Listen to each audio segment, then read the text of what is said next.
So you've got a hot tub and it's draining when you put it in spa mode. Let me show you what's going on and why you're having trouble with it. Check it out.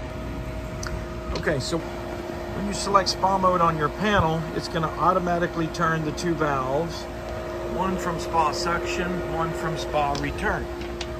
So when you select spa, you'll see the pump shuts down and these two valves automatically turn. So this is what you're looking for, two automatic valves that turn. If your spa is draining empty, the bottom one is turning, so it's sucking the water out, but the top one, or the other set, the return, is not. So the real simple fix, just check on the back of that valve. You're gonna have a toggle switch. It may be up under it. It may be right here on the back.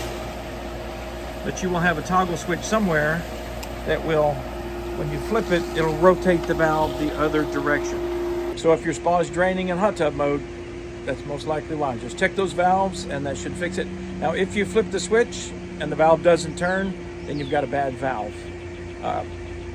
Sometimes the wire will get cut. Rodents tend to eat those, but it's gonna be either the valve, the switch is in the wrong place, or you have a bad valve. Hope that helps. Have a great summer. All right, guys, that's a wrap. We're off to the next one.